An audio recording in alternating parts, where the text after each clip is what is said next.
హైదరాబాద్ నుండి USA, UK, Canada ఏ దేశానికైనా fastest international courier service avocai.com. Free pickup, free packing. గోదావరిలో వరద ప్రవాహం తీరు క్రమక్రమంగా పెరుగుతుంది. దీంతో పోలవరం గేట్లు ఎత్తేయాల్సిన పరిస్థితి ఏర్పడింది. జలవనరుల శాఖ, ఆంధ్రప్రదేశ్ జలవనరుల శాఖ ఇప్పటికే ప్రకటన చేసింది. పోలవరం గేట్లను ఎత్తేసి దిగువకి నీళ్లు విడుదల చేస్తున్నారు. గత వారం రోజులుగా చూస్తే కనుక పోలవరానికి సంబంధించి ఎగువ నుంచి వరద నీరు వస్తుంది. అలానే చుట్టుపక్కల ఉన్నటువంటి ఉపనదులు, వాగులు కూడా పొంగి ప్రవహిస్తున్నటువంటి పరిస్థితి. ఇంకా వర్షం క్రమక్రమంగా రోజు వర్షం పడుతున్నటువంటి నేపథ్యంలో గోదావరిలోకి చేరేటువంటి నీటి మట్టం పెరుగుతుందని చెప్పి అధికారులు హెచ్చరించారు. దీంతో మొత్తం స్పిల్వే దగ్గర ఉన్నటువంటి 48 గేట్లని ఎత్తాల్సినటువంటి పరిస్థితి ఏర్పడింది. తాజా దృశ్యాలు ఇప్పుడు మీరు చూస్తున్నారు. ఈ దృశ్యాలని బట్టి చూస్తే కనుక పోలవరం దగ్గర ఉన్నటువంటి తాజా పరిస్థితి అర్థం చేసుకోవచ్చు. రాబోయేటువంటి వారం 10 రోజుల్లో మరింతగా ఇక్కడ నీటి మట్టం పెరిగేటువంటి అవకాశం ఉంటుంది. మామూలుగా అయితే ఈ గేట్లకు సంబంధించి 27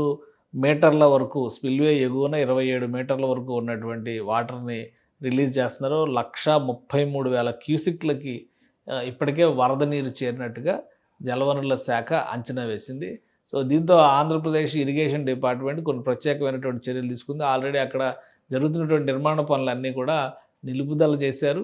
యంత్ర సామాగ్రిని మొత్తాన్ని కూడా సురక్షిత ప్రాంతానికి తరలించారు. కార్మికులు, ఇతర మానవ వనరులను అన్నిటిని కూడా ఆ ప్రాంతం నుంచి దూరంగా తరలించారు.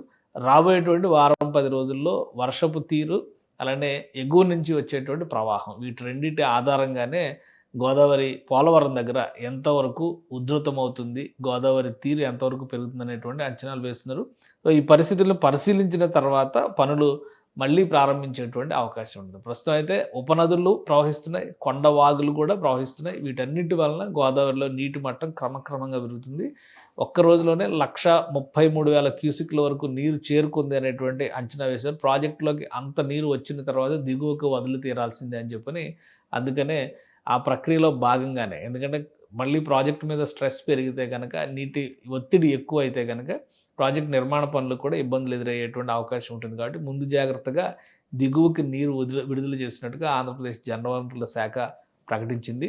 ఎప్పటికప్పుడు తాజా పరిస్థితిని గమనించడంతో పాటు ముంపు గ్రామాల దగ్గర ఏర్పడుతున్నటువంటి పరిస్థితుల కోసం ప్రత్యేక బృందాలు నియమించినట్టు కూడా ఆంధ్రప్రదేశ్ ప్రభుత్వం ప్రకటించింది.